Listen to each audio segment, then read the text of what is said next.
6h. Vous êtes sur Radio Côte d'Ivoire, bienvenue à tous. C'est le journal, le grand format présenté par vous, Jérôme Kouakou. Bonjour. Bonjour Thierry, Angeval, les titres de ce 6h. La Côte d'Ivoire, le Mali et le Burkina Faso veulent coordonner et renforcer leur coopération. Les trois pays ont lancé hier à Sikasso un projet de création d'une zone économique spéciale. Incendie d'un centre technique au plateau, la compagnie de téléphonie Orange annonce une perte d'environ 2 milliards de francs CFA. Il pourrait s'agir d'un acte criminel selon les premiers éléments de l'enquête. Et puis, 55 morts, 1200 blessés, c'est le bilan des manifestations organisées hier dans la bande de Gaza en Palestine.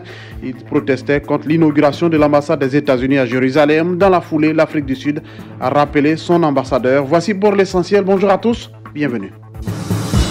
Et c'est le journal que vous suivez sur la radio numéro 1 sur l'info et le sport. 5 ambassadeurs présentent leur lettre de créance au chef de l'État. Oui, ces ambassadeurs sont dans notre pays pour booster la coopération et renforcer les relations bilatérales. Ils ont présenté hier leur lettre de créance au chef de l'État. Les représentants en terre ivoirienne de la Palestine, de l'Ukraine, du Pakistan, de l'Indonésie et du Koweït ont présenté donc leur lettre au chef de l'État Alassane Ouattara au palais de la présidence.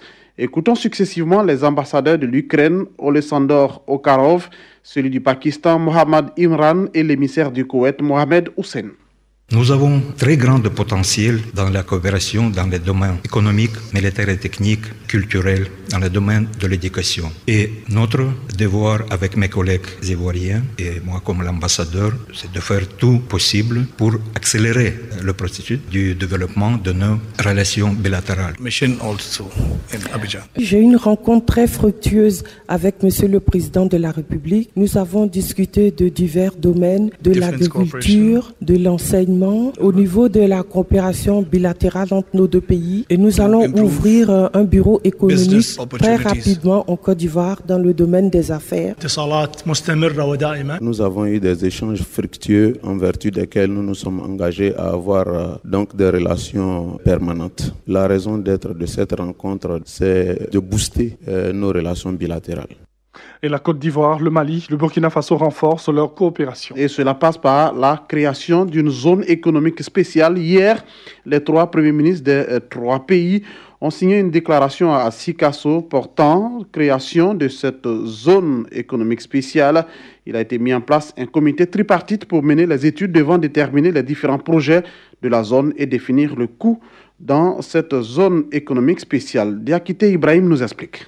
C'est un projet qui vise à coordonner et renforcer la coopération entre la Côte d'Ivoire, le Burkina Faso et le Mali. De façon spécifique, il va consister à la création d'une zone économique spéciale entre Sikasso, Korogo et Bobo-Dioulasso. Le déplacement du chef du gouvernement Amadou Gon Coulibaly au Mali répond à l'invitation de son homologue malien Soumaïlou Boubèye Maïga, afin de participer à un mini-sommet du groupe de ces trois États pour travailler sur la zone appelée Sikobo, entendre par là Sikasso, Korogo, Bobo-Dioulasso. Il s'agit de voir comment coordonner et renforcer la coopération pour le développement de cette zone riche en potentialités agricoles et minières, a déclaré le Premier ministre ivoirien Amadou Gon Coulibaly. Une rencontre importante en cela qu'elle contribue à l'intégration sous-régionale et partant pour le développement des trois États, car la zone formant un triangle offre des avantages économiques et sociaux indéniables et d'importantes opportunités de création de richesses et d'emplois pour les différentes populations de ces zones. Le projet de la zone économique va bénéficier de l'appui de l'institution monétaire sous-régionale l'UEMOA qui va dégager 43 milliards de francs CFA pour sa mise en œuvre. Après cette étape de lancement,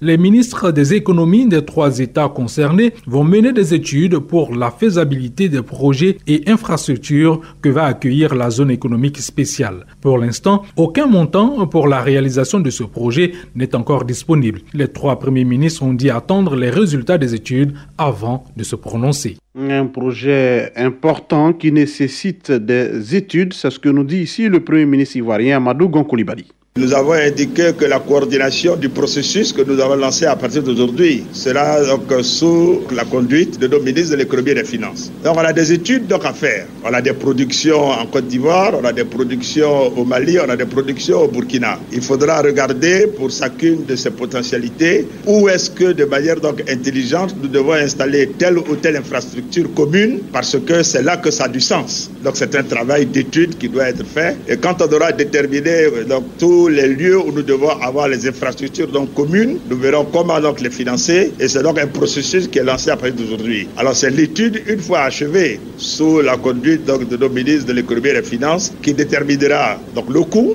les projets spécifiques qui doivent être développés. En ce qui concerne l'UEMOA, donc on a 43 milliards de francs CFA qui ont déjà été dégagés au niveau de l'UEMOA pour un certain nombre de projets donc spécifiques. Et cette zone économique spéciale dénommée Sikobo, en plus de développer l'économie des 3 pays et des villes qui l'accueillent, va renforcer le brassage culturel et humain au regard de leur histoire commune. Paul Kabatieba est le Premier ministre du Burkina Faso.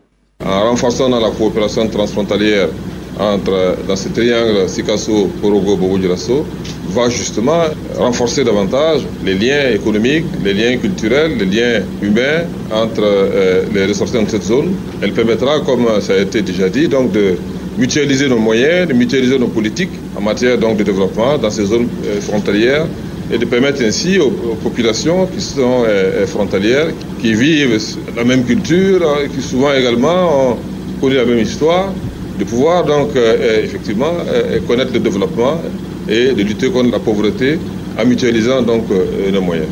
Et chez nous en Côte d'Ivoire, un opérateur de téléphonie perd environ 2 milliards de francs CFA. Oui, c'est Orange Côte d'Ivoire qui annonce ces chiffres.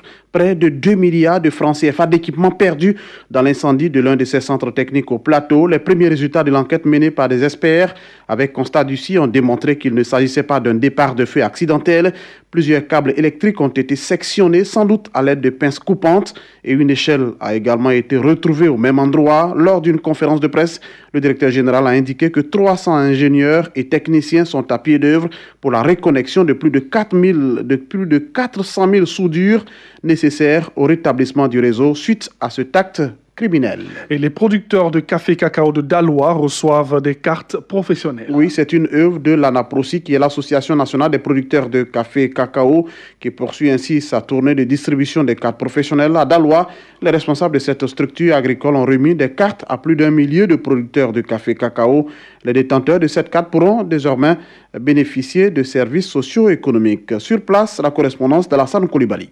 Après l'étape d'Abengourou, c'est à Daloa que le président du conseil d'administration de l'ANAPROSI a déposé sa valise de cartes professionnelles. Ils étaient près d'1 millier de producteurs venus de la région du Haut-Sassandra à recevoir leurs cartes dans la salle de réunion de la préfecture de Daloa. L'intérêt de la carte professionnelle de producteurs du binôme café-cacao avec Kanga Kofi, président du conseil d'administration de l'ANAPROSI. Dire que je suis membre d'une organisation, quel est l'élément physique qui lui permet de le démontrer? D'abord la carte. La carte, c'est un élément identifiant qui témoigne qu'effectivement vous êtes membre de l'ANAPROSI. Et deuxième étape, vous allez voir sur cette carte, il y a une codification parce que à court et même à moyen terme, cette carte pourra permettre aux producteurs de bénéficier d'un certain nombre de services socio-économiques. Les nouveaux détenteurs de la carte professionnelle de producteurs de café cacao n'ont pas caché leur joie. Viaillé Félix, délégué régional au Sassandra. C'est une grande fierté. Pour la première fois, je vois que le producteur a une carte professionnelle à l'image de tous les travailleurs de Côte d'Ivoire. Si le fonctionnaire de l'État, comme le dit, a une carte professionnelle, pourquoi pas nous? Nous sommes tous des acteurs de la vie active de Côte d'Ivoire. Mon nom Boiseau, Jean Syriac, délégué départemental d'ICIA. Nous sommes très contents parce que l'ANAPROSI a eu le jour. C'est ça qui fait la force d'une structure. C'est la seule association qui peut sortir des producteurs, en tout cas de leur souffrance. Soulignons qu'après Daloa, les responsables de l'ANAPROSI seront à Soubré pour la 3e étape de leur tournée. Alassane Koulibaly, Daloa, Radio Côte d'Ivoire. Et c'est Séguelon qui nous accueille maintenant, où les fonctionnaires et agents de l'État se mobilisent pour le développement local. Oui, ils se sont retrouvés au sein de l'association des fonctionnaires et agents de l'État du département de Séguelon. Ils entendent ainsi créer un cadre de dialogue entre les membres, faciliter la collaboration, mais surtout engager de nouveaux chantiers. C'est ce que nous rapporte Tano Kone.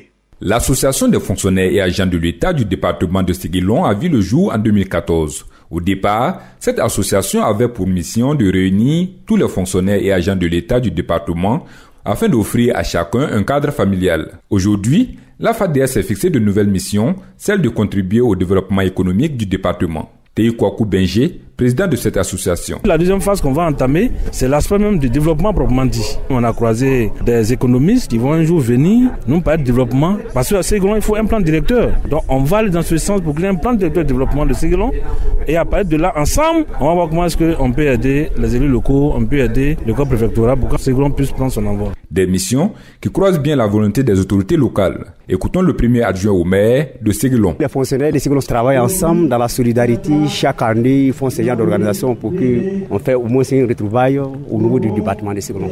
Vraiment, ça nous honore. À l'occasion des journées sportives que cette association organise chaque année, le préfet du département de Séguelon, membre d'honneur, a encouragé l'initiative et a invité chaque membre à persévérer dans sa fonction. Dongo Kobena. Chers travailleurs, je voudrais vous féliciter et vous encourager à toujours aller de l'avant. Bonne fête et en avant pour le développement de Séguelon. Tanokuni, Séguelon, Radio Côte d'Ivoire. Aujourd'hui, mardi 15 mai 2018, est célébrée la Journée internationale de la famille. Oui, une journée pour permettre aux familles de s'auto-évaluer pour une prise de conscience effective de toutes leurs responsabilités face au devenir de chaque enfant. Le thème national retenu pour l'édition 2018 est « L'enfant au cœur des familles ». À cette occasion, le gouvernement a délivré un message lu ici par Maria Toukone, ministre de la Femme, de la Protection de l'Enfant et de la Solidarité.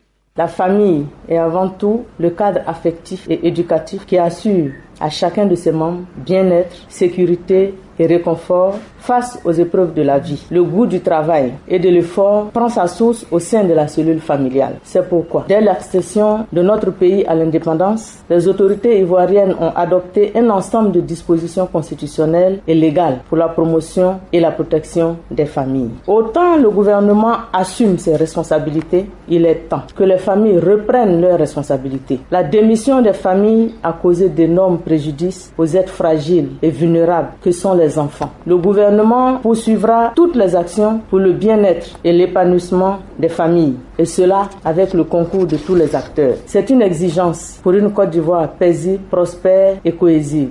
Et hier, c'était plutôt les infirmières qui ont été aussi célébrées. Oui, et à cette occasion, les infirmières ont plaidé pour la création d'un ordre national. La fête a eu lieu à l'INFAS autour du thème « La profession d'infirmière, une voie faite pour diriger la santé est un droit humain ». Josiane Koudou est la présidente de la plateforme des organisations professionnelles des infirmières de Côte d'Ivoire.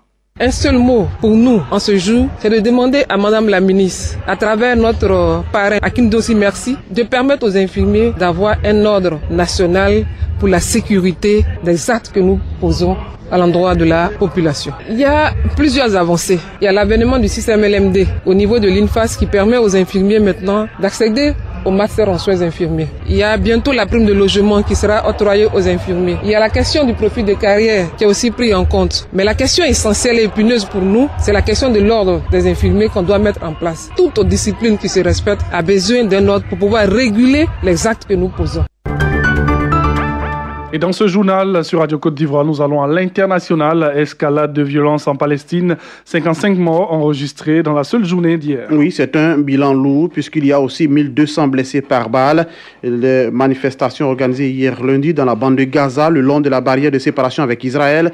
Des rassemblements appelés en protestation de l'inauguration de l'ambassade des États-Unis en Israël à Jérusalem, mais qui s'inscrivent aussi dans le cadre de la grande marche du retour. En 6 semaines de manifestations, 42 personnes avaient déjà été tuées par l'armée israélienne, mais ce lundi fut la journée la plus meurtrière et dans la foulée, l'Afrique du Sud a décidé hier lundi de rappeler son ambassadeur en Israël après la mort de ces Palestiniens tués à Gaza, parmi lesquels se trouvent 8 enfants de moins de 16 ans selon l'ambassadeur palestinien à l'ONU. On termine avec cette autre information sur le continent. Après 6 ans à la tête de la région Afrique, où il gérait un portefeuille d'un montant de 70 milliards de dollars, soit 35 000 milliards de francs CFA. Makhtar Diop vient d'être nommé vice-président de la Banque mondiale pour les infrastructures. Cette vice-présidence regroupe les domaines du transport et de l'économie numérique, de l'énergie et du secteur extractif. Point final de ce 6 heures. On vous rappelle juste l'essentiel, la Côte d'Ivoire, le Mali et le Burkina Faso veulent coordonner et renforcer leur coopération. Les 3 pays ont lancé hier à Sikasso un projet de création d'une zone économique spéciale.